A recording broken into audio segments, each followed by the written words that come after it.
তোমার মতো লোক শেষ হয়ে গেল, আমি ফিনিশড। মায়ের কাছে গিয়ে এইসব ভাবে আলোচনা করছিলে। এবার আগুনকে কে নেভাচ্ছে বলো তো? জল। জলকে কে গিলে খাচ্ছে জানো? মানুষ। কি হলো? তোমার ভাই বললো তুমি খুব টেনশনে ঘরে ঢুকেছো, কি হয়েছে?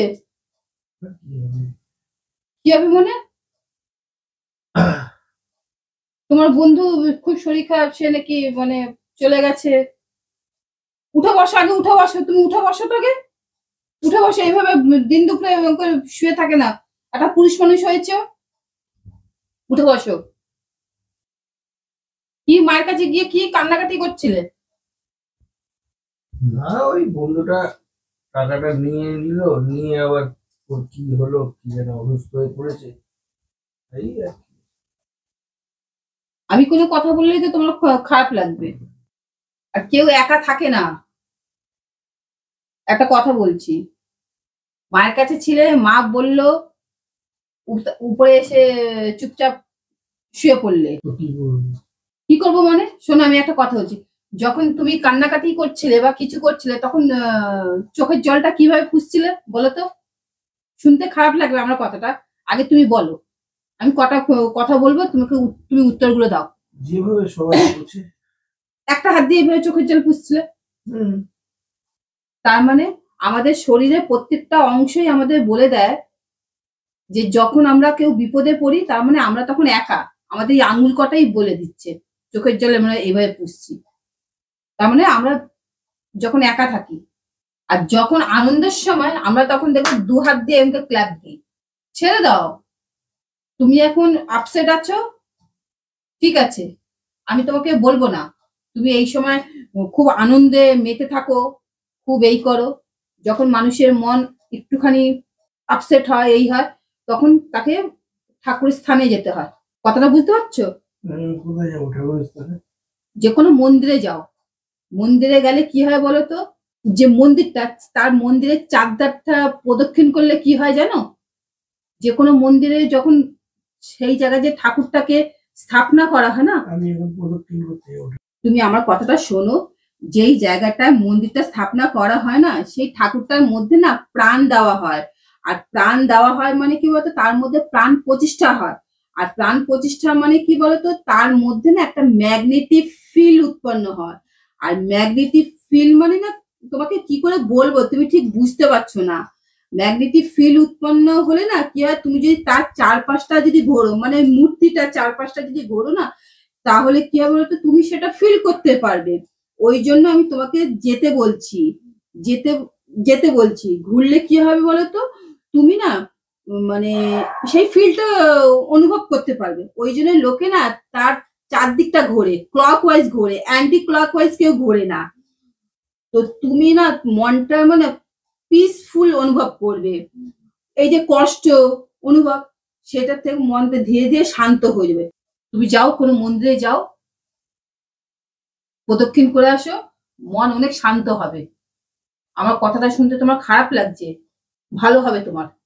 আর তুমি কি না শিবের ভক্ত, শিব পুজো করো রোজ সকালে। আর তোমার মতো লোক শেষ হয়ে গেল, আমি ফিনিশড। মায়ের কাছে গিয়ে এইসব ভাবে আলোচনা করছিলে। শেষ বলে কিছু হয় না।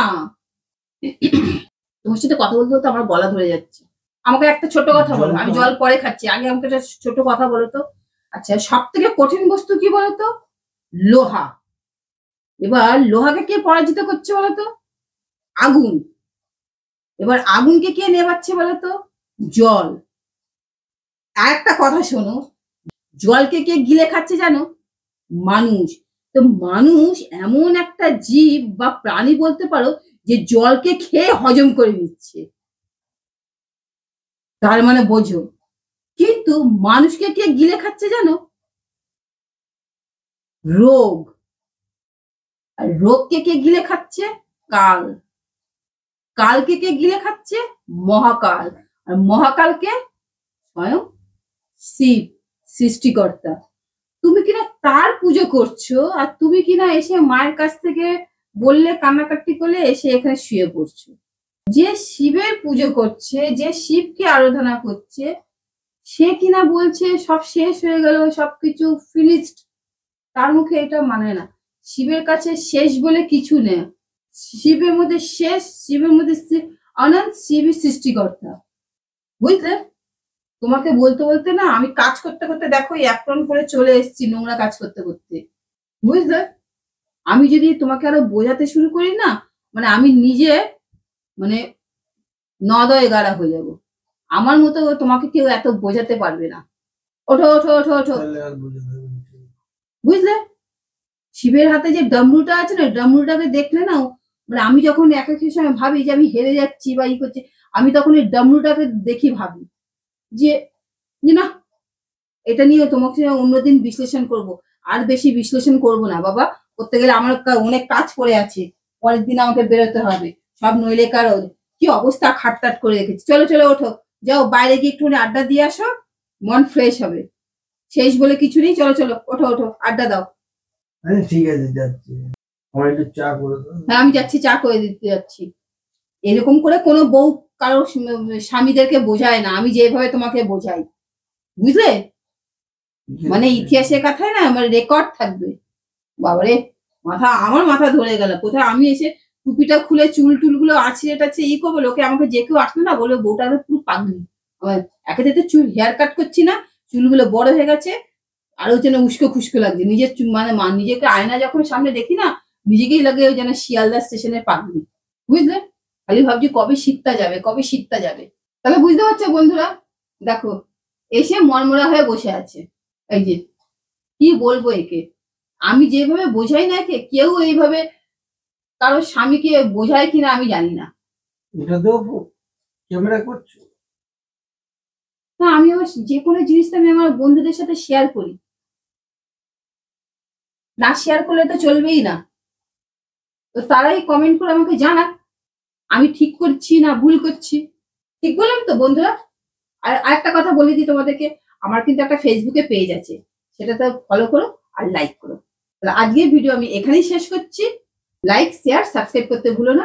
দেখা হচ্ছে ঠিক আগামীকাল দুপুর 12টার সময়। নমস্কার।